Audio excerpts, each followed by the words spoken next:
Assalamualaikum warahmatullahi wabarakatuh. Perkenalkan, nama saya Iqbal Surmadan. Saya adalah salah satu mahasiswa dari Sekolah Tinggi Manajemen Informatika dan Komputer Kalirejo Lampung dari Prodi Informatika semester 7. Di video kali ini saya akan membahas apa sih yang kita lakukan selama KKN di Kampung Payung Rejo yang sudah kita lalui beberapa bulan yang lalu. Nah, bercerita sedikit. Nah, untuk kegiatan KKN itu dilaksanakan pada tanggal 15 Juni sampai dengan 25 Juli. Jadi tepat 40 hari kami mengabdi di masyarakat. Nah, kemudian tempat pelaksanaan kegiatan KKN itu bertempat di Desa Payung Rejo, Kecamatan Pubian, Kabupaten Lampung Tengah. Nah, bercerita sedikit tentang Kampung Payung Rejo. Kampung Payung Rejo merupakan salah satu kampung yang berada di wilayah administratif Kecamatan Pubian, Kabupaten Lampung Tengah. Nah, nama Payung Rejo itu berasal dari dua kata dalam bahasa Jawa, yaitu yang pertama payung yang berarti menaungi atau pelindung, kemudian rejo yang berarti ramai atau makmur. Secara filosofis, nama ini mencerminkan harapan agar kampung ini menjadi tempat yang aman serta penuh dengan kehidupan sosial yang aktif dan sejahtera. Nah, untuk program kerja yang kami bawa yaitu terbagi menjadi dua. Yang pertama ada Prokja Utama atau program kerja utama, dan kemudian ada Secondary Prokja. Apa sih perbedaannya si Prokja Utama dengan Secondary Prokja? Nah, perbedaannya ini, Prokja Utama itu yang wajib kami lakukan. Kita sudah melakukan kesepakatan dulu dengan teman-teman bahwa kita membuat dua tipe ini. Prokja ini adalah prokja yang harus kita lakukan dan harus berhasil dan harus sukses. Nah, kemudian ada Secondary Prokja, yaitu prokja yang bisa dilakukan ataupun tidak dilakukan. Kalau semisalnya ada waktu senggang dan bisa dilakukan, maka harus dilakukan. Makanya kita sebutnya Secondary Prokja, tapi dalam laporan tidak seperti itu. Ini jadi satu. Nah, untuk Prokja utama itu ada dua. Yang pertama, seminar digitalisasi UMKM, dan yang kedua adalah pembuatan aplikasi surat desa. Nah, untuk Secondary Prokja itu ada tiga. Yang pertama, kunjungan ke warga yang memiliki UMKM. Kemudian pemberian makanan tambahan atau PMT bagi balita yang teridentifikasi stunting. Kemudian yang terakhir yaitu ada pengenalan dasar-dasar tentang komputer atau dasar-dasar komputer. Nah, jadi itu adalah program-program yang kami bawa atau tim kami bawa selama melakukan KKN di Payung Rejo. Nah, kita akan paparkan prokja-prokja tersebut dan apa sih kejadian yang terjadi di lokasi atau di lapangan. Nah, untuk prokja yang pertama yaitu digitalisasi UMKM. Nah, sebelumnya masyarakat itu awam dengan apa sih itu digitalisasi, bahkan tidak tahu adanya sarana digital untuk mengembangkan cakupan pasar mereka atau penjualan mereka, dan banyak orang tua yang tidak memiliki pengetahuan atas dampak penggunaan alat digital.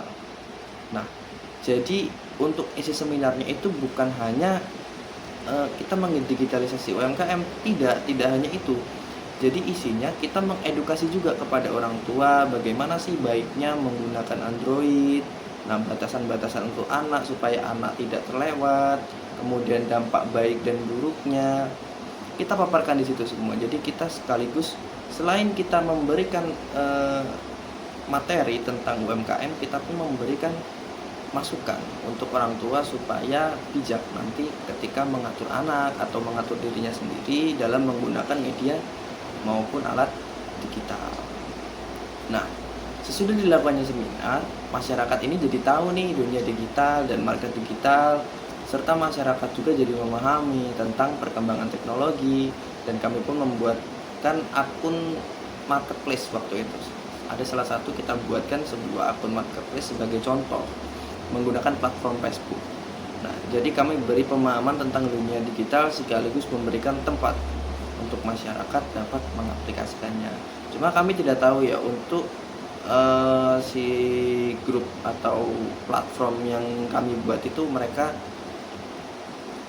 jalankan atau tidak, karena memang di Kampung Payung Rejo itu sudah ada untuk platform tersebut. Sama, mereka menggunakan platform Facebook juga, jadi sebuah grup Facebook yang dialihkan untuk perjualbelian gitu.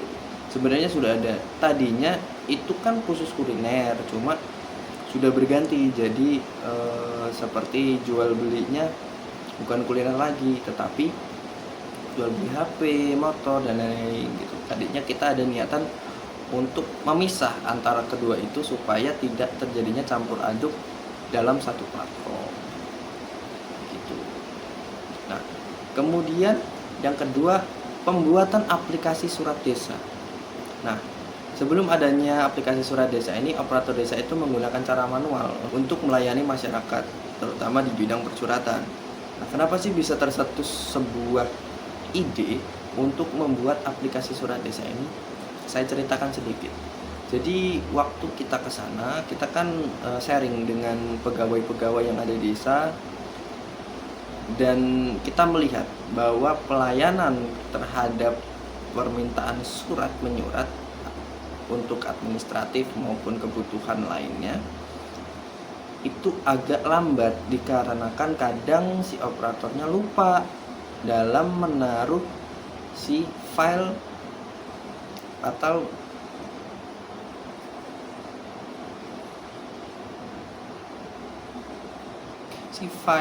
foldernya berada di mana di file manager. Jadi kadang lupa, dan kemudian untuk pelayanannya sendiri agak lama karena hanya bisa satu persatu dalam penggunaannya. Nah, disitulah teman-teman akhirnya kita melakukan rapat darurat di posko waktu itu, gimana nih kalau kita buatin ini untuk proyek utama kita gitu.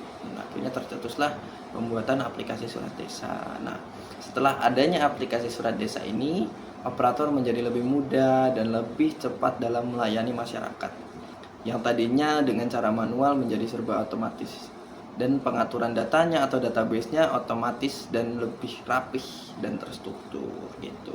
Kemudian untuk skon dari Prokja, yang pertama, kunjungan ke warga yang memiliki UMKM. Nah, waktu di lokasi ada 4 usaha UMKM yang terdeteksi oleh kita. Jadi bukan UMKM yang seperti tukang bakso atau jualan mie ayam, bukan, cuma kita mencari yang unik. Jadi hal-hal yang memang tidak diperjualbelikan di depan. Jadi kan kalau misalnya di depan sudah tahu lah ya, untuk jualan lewat WA atau lewat online itu kan sudah tahu. Nah, untuk yang di bagian dalam ini kadang mereka tidak tahu cara melakukan penjualan itu dengan baik. Nah, ada 4 kandidat yang sudah kita datangi. Yang pertama itu ada kerajinan piring lidi. Nah, untuk kerajinan piring lidi, gimana ceritanya? Sangat takjub sebenarnya. Jadi di daerah Kalirejo, dimanapun itu, dimana menemukan sebuah piring lidi, ternyata yang buat orang Payung-Rejo, dan itu sudah tua, namanya Mbah Roaini. Saya pun kaget. Nah, waktu itu kita selain observasi ke sana, kita datangi, kunjungi, kita kasih pemahaman gimana secara jual online yang baik, gini. Nah, akhirnya kita pun ikut membuat kerajinan piring lidi tersebut, dan ternyata itu susah sekali buat. Memang perlu keterampilan khusus, ingatan yang tajam, kemudian presisi yang pas, karena merakit sebuah lidi itu menjadi sebuah piring yang piring itu harus tidak bengkok atau piringnya harus sempurna bulat gitu. Itu ternyata tidak mudah, dan itu pengalaman yang sangat menarik bagi kami. Kemudian UMKM keripik emping, tahu melinjo. Nah, jadi keripik emping itu asalnya dari melinjo. Saya pun kaget. Saya kira kan melinjo itu hanya untuk sayur asam, biasanya kan ada di sayur asam ya, melinjo yang kayak biji kecil itu. Ternyata itu adalah bahan untuk membuat keripik emping. Saya kira emping itu dari kacang, ternyata dari si melinjo ini. Kita cukup kaget waktu itu, kita coba-coba. Memang ada rasa sedikit pahit, cuma nikmat ketika dimakan. Agak kan kalau dikasih garam itu agak-agak asin, kemudian kalau dikasih saus lebih enak lagi Bu. Kita pun kaget waktu itu di sana. Nah akhirnya kita datengin, saya lupa nama pemiliknya siapa karena saya membuat video ini tanggal 3 Desember 2025. Jadi sudah agak lupa untuk siapa-siapa yang memiliki UMKM di sana. Nah, kemudian ada kerajinan tas dan keset menggunakan kain perca. Nah, ini lebih gong lagi nih. Jadi kerajinan ini memang benar-benar memerlukan keterampilan, ketelitian, dan tingkat rajinnya itu sangat tinggi. Karena kalau semisal kan ini kan menggunakan kain perca ya, kain-kain bekas. Kain bekas bisa jadi sebuah keset yang cantik, bagus. Itu kan butuh kayak penilaian akan warna dan pilihan kain, pola-pola motif yang ini. Itu kan sangat wah gitu. Kami waktu itu sempat membuat satu keset, kita ikut membuat. Itu bikin satu dari jam berapa, dari pagi itu udah jam 9 sampai sore kita baru pulang, dan itu baru jadi satu biji. Kita kerjasamakan, bayangin satu biji dalam waktu 1 hari. Wow, berarti kan memang memerlukan sangat amat banyak energi untuk membuat satu aja gitu. Itu pun bergantian ya, karena alatnya kan membutuhkan namanya mesin jahit. Itu mesin jahit di sana hanya ada satu lagi mesin jahit pakai mesin yang bertenaga listrik, cuma kita nggak berani makainya karena cukup berbahaya. Nah kemudian untuk secondary project yang kedua yaitu ada pemberian makanan tambahan atau PMT bagi balita yang teridentifikasi stunting. Nah pemberian makanan tambahan atau PMT itu bertujuan untuk mempercepat perbaikan status gizi anak yang teridentifikasi stunting. Jadi waktu itu kita ke puskesmas itu bertemu dengan kepala posyandu. Nah kepala posyandu tersebut mengabarkan bahwa besok ada pemeriksaan balita dan ibu hamil di posyandu yang ada di Payungrejo. Nah akhirnya keesokan harinya kami ke sana, dan di saat itu juga kami mengetahui bahwa ada 5 anak yang teridentifikasi stunting. Nah maka dari itu kita langsung rapatkan dengan teman-teman anggota KKN di posko waktu itu. Kita rapatkan, kemudian akhirnya tercetuslah untuk kita membantu dalam pemenuhan gizi si adik yang terkena stunting tersebut. Nah waktu itu setelah koordinasi dengan pihak posyandu ada 3 balita. Kok jadi 3 bang? Ya jadi tadinya 5, cuma setelah kita rapat kan itu butuh waktu 1 minggu. Setelah kita rapat kemudian 1 minggu karena kita mencari waktu senggang, akhirnya 1 minggu kemudian kita laporan dengan pihak posyandu lagi. Akhirnya ada 3 balita yang teridentifikasi stunting. Alhamdulillah yang 2 sudah normal, sudah tidak stunting lagi. Nah ini ada 3. Nah setelah itu kita dengan cepat langsung melaksanakan kunjungan dan pemeriksaan serta pemberian PMT sebagai upaya membantu memenuhi gizi si balita atau si bayi, dedek bayi.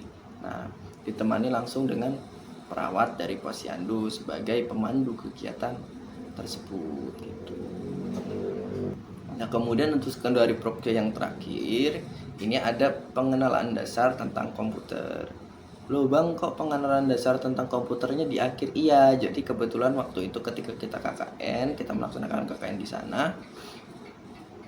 Jadi kan kalau misalnya pengenalan dasar komputer itu baiknya kepada adik-adik siswa, baik SD, SMP maupun SMA. Nah waktu itu kebetulan ketika kita datang ke sana itu sekolah sedang libur panjang setelah kenaikan semester. Nah jadi kita bertemu dengan siswa itu di 1 minggu sebelum kita pulang. Jadi H-7 sebelum kita pamitan dari Payung Rejo, maka untuk Prokja yang ini kita lakukan di akhir karena memang waktunya dapatnya di akhir. Nah, sebelum kita datang ke sana, saya kasih bocoran sedikit. Ternyata di SD Negeri 1 Payung Rejo itu ada lab komputer.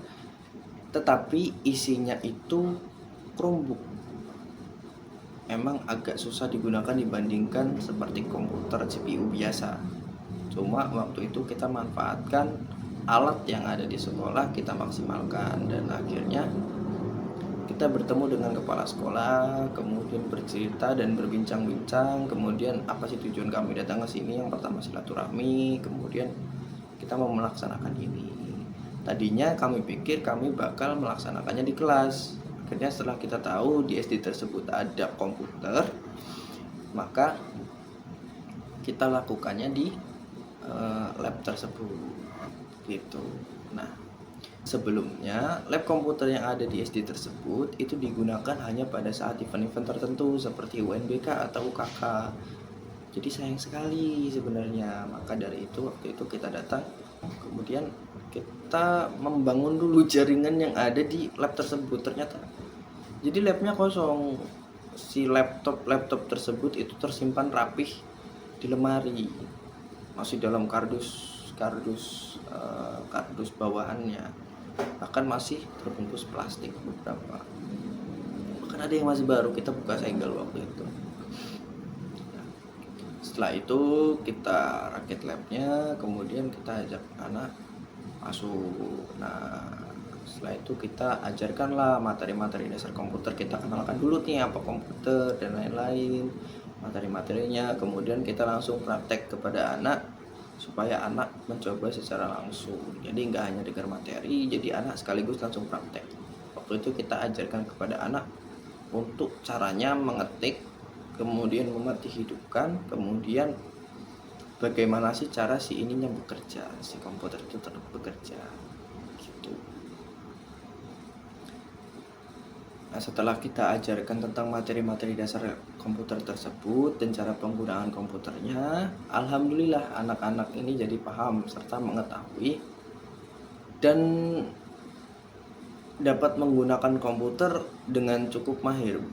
Kalau dibilang mahir tidak, cuma sudah bisa menggunakan komputer tersebut dengan paham. Alhamdulillahnya di situ.